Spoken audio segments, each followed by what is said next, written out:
Hi guys, I'm Alex Palaganas again and welcome to my YouTube channel, Trabaho. Okay? So it's been almost a month na naka-home quarantine tayong lahat because of this crisis.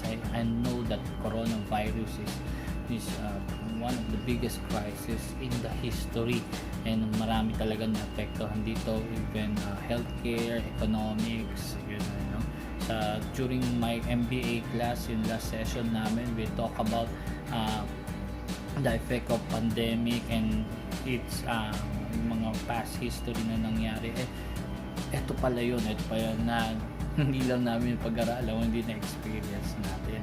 So also na-mention sa MBA class namin that yung potential ng mga ganitong crisis sa economics.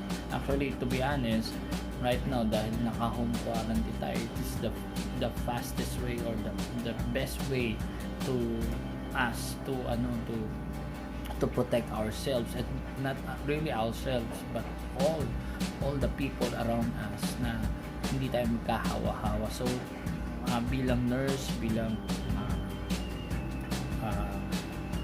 kababayan ninyo sa Pilipinas, I'm asking everyone, please stay at home, okay? But the challenge is, pag nasa bahay tayo, most of us, no work, no pay, yan, di ba? Yun ang issue. So even marami nagsasuffer nito ngayon. So probably yun yung isang reason kung bakit iba lumalabas talaga. Okay, so for the past few months, I collaborated with different people online, and we want to find ways how to make money online. So nakakuha ako ng 3 concepts na pwede. So the first concept na nakita namin na pwede, okay, ang tawag dito yung dropshipping. So these are the business of Lazada, Shopee, and even the marketplace in Facebook. But the real problem with dropshipping right now is yung availability ng logistics. Okay, may mga dropshipping na existing na umaandar, but look at what happened. Yung dati, the reason we buy online is because we want to get, number one reason is gusto natin makatipid.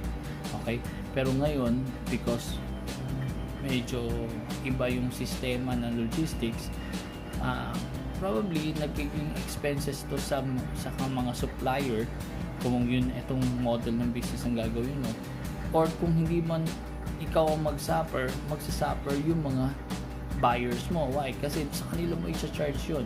Mas malaki ngayon ang charge, to be honest, mas malaki ngayon ang charge ng mga logistics natin kasi with this situation, and very minimal din ang logistics, medyo kukonti, siguro yung time ng shipment medyo tumatagal. Okay, second, monetization o yung pwede natin pagkaperahan is through YouTube channel. Okay, create your YouTube channel, make a vlogger, kasi YouTube has a good platform with Google. They have the good advertisement on AdSense. Okay, basta mo creative ka, magaling ka gumawa ng content, probably kikita ka. But unfortunately, para kumita ka sa lalo na pag nag-start ka pa lang, you still need to have at least 1,000 subscriber and 4,000 hours of views. So medyo matagal-tagal yun, pero luckily swerte itong mga nauna kasi sila yung kumikita ngayon. Pero that's good. YouTube, if you will start today, probably you can earn probably tomorrow, in the future, di ba? Pwede mong paghandaan. Why not? Start your YouTube. Okay, pero talaga YouTube is the best, na lalo na sa pag mahilig ka sa mga craft, mahilig ka sa mga content, tapos mahilig ka mag-video, probably YouTube is the best. Okay, so dahil nasabi ko YouTube is the best, paano naman kung mag-start ka? So this is a good platform how you will start your YouTube and integrate another platform. The platform called itself Pandarticles. Okay, lagi ko na di-discuss to. Pandarticles is a good platform that you can integrate with YouTube. Paano? Pwede mo siya ilagay yung links mo ng YouTube, gamitin mo Pandarticles, and if somebody visit your links, you will get paid. Okay, so ganun siya ka ano. And the platform na ni Pandarticles and YouTube is almost similar, kaya wala sa kanilang problema. So ngayon, dahil ang problema lang yung mga kaibigan natin na iba na nakakasama natin, they wanted to have YouTube pero hindi pa rin sila ganun ka-comfort na gumawa ng YouTube. So dalawang gagawin natin. So gagamitin natin si Pandarticles. So gagawa ko ng tutorial and I hope maging successful tayo, dahil ang gusto natin mangyari, kumita within 24 hours. Magkano ba ang kikitahin natin 24 hours? Actually, ang goal ko is kumita ng $10 or 500 pesos within 24 hours. So kaya so I hope with this video, this tutorial, makakatulong po sa inyo, hindi lang sa inyo, dun sa mga kaibigan pa natin na pwede natin pagbasahan. So make sure to subscribe my YouTube channel and also go to my Facebook page. Okay, so I will just post sa baba, tapos if you have questions, go and make comment. Okay, so let's start this tutorial and let's go. Here we go. Okay, so let's get started. So before we go, you need to go to pandarticles.com/yt. Okay, so as we go along, we start our balance at zero balance yung dollar natin. Okay, so gagamit tayo dito, simple lang, gagamit tayo dito ng Pandarticles, tapos kukuha ko ng isang application na nagbibigay ng free wifi, tapos gagamitin ko yan, kukunin ko yung article dyan at i-shorten URL ko sa Pandarticles. Pagkatapos ko ma-shorten URL siya, gagawa ko ng isang account sa Blogspot at doon gagawa ko ng isang blog at gagawa ko ng maliit na content na sasabihin ko na meron mga libreng wifi na ipinamimigay. So dahil nga ang usapan natin na si Pandarticles ay hindi pwede sa Facebook, ipopost ko siya sa Facebook. So yan, ginagawa ko na yung aking mini content at ipe-paste ko dyan yung aking Pandarticle URL shorten link. Pagkatapos kung may i-save ko na siya, tignan natin kung gumana, at yun, gumagana na siya. So gagawin ko, kukuha ko ng isang picture at i-edit ko sa aking cellphone. Pag nagawa ko ang picture na to, itong picture na to ang magbibigay ng attention sa mga audience ko sa Facebook. Lalagyan ko libreng wifi habang meron pa. Okay, so lalagyan natin ng konting para ma-attract tapos i-save sa phone, tapos hahanap ako ng malaking grupo sa Facebook. Ngayon, ang isi-share ko sa Facebook ay yung link ng Blogspot ko. Syempre lalagyan ko ng something words na ma-attract ang mga tao. This time ang ginamit ko si online rambulan. In-attach ko ang link ng aking Blogspot at nilagay ko ang picture. Ngayon, pag pumunta sila doon at maklik nila yung Pandarticles link ko, yun na, kikita na ako. Ganun lang kasimple. So I hope makakumita tayo naman. Alright guys, welcome again sa it's been one day na, natapos na isang araw. So ano ang nangyari dun sa ating sa ating Pandarticles? So actually etong good news. 818. So checkin natin Pandarticles. So login na siya. Kanina umaga nag-request tayo ng tingnan natin yung withdrawals. Wow, total withdraw complete na tayo. Yung for $10 complete na.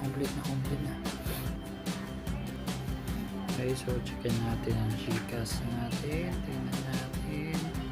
Wow, okay. So kanina 100 plus siya, ngayon 600 so legit.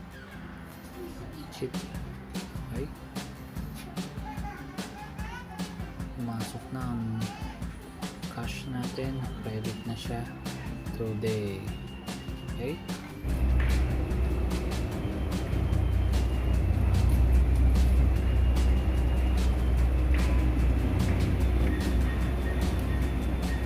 Gawin natin ngayon bibili tayo ng gatas ng isa sa mga tutulungan natin sa baby PH. So isasabay ko siya sa grocery pero gagamitin natin yung cash. Okay? So sige. Kaya natin nandito na tayo sa grocery. Hanapin natin ngayon yung gatas. Okay? Yeah.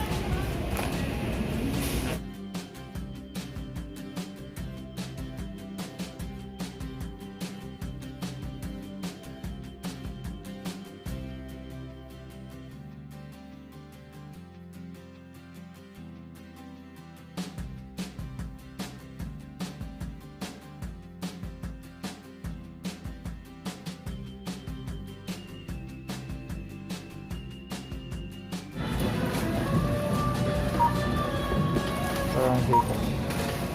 Sana gumana.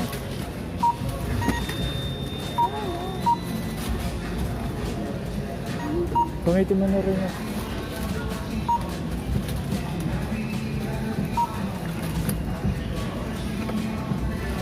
Magkano siya? 400 lang. Cash.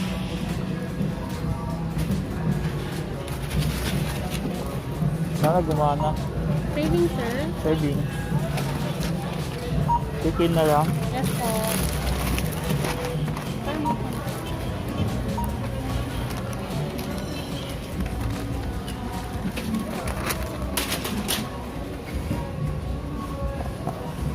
Okay. Iwalay mo yan, ha?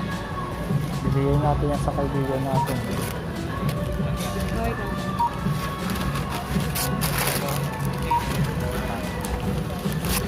Okay ka. Okay guys, yun.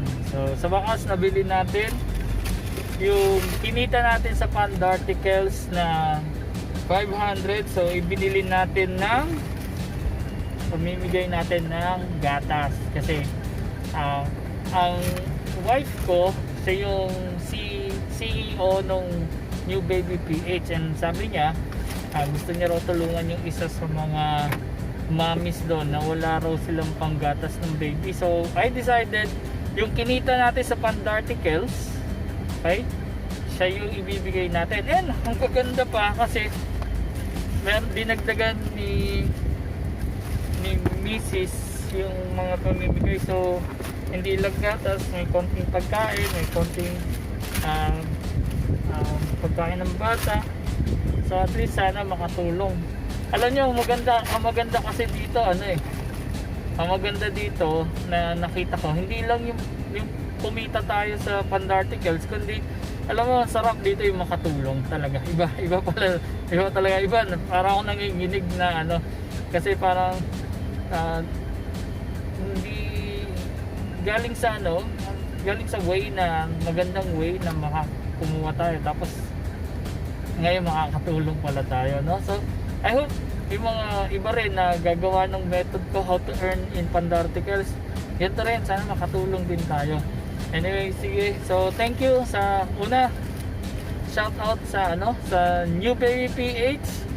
So yung video tayo dadalhin na natin sa New Baby PH kasi sila yung tinulungan natin. Salamat din sa misis ko na nagdagdag, and salamat sa inyo lahat sa patuloy na pag-subscribe sa aking channel, sa trabaho channel, okay? So stay safe, always make sure na so ibubuk na natin sa Grab to, tapos sana siyempre gusto natin makarating din kagad to ngayon sa okay? Thank you very much. Andito na yung Grab, hindi bibigyan kasi namin to dito na yung Grab na tumutulong sa atin. Thank you, ha. Ito na yung bayad. Sir, salamat. Kasi Sir, naman na lang, pasabi mo na sa kanya, darating na. okay, sir. Kasi yan, donation yan ng isang website para yan doon sa dito na ano. So, donation yan, donation. Thank you rin sir sa Grab. Thank you. Yan, ano. So, just, thank you sir ha. Ingat, stay safe. So, darating na sa kanya. Tawagan na lang namin. Okay? Yun! Ayos! Ay. Sa wakas. So, tatawagan ko yung ano para dating na yung ano.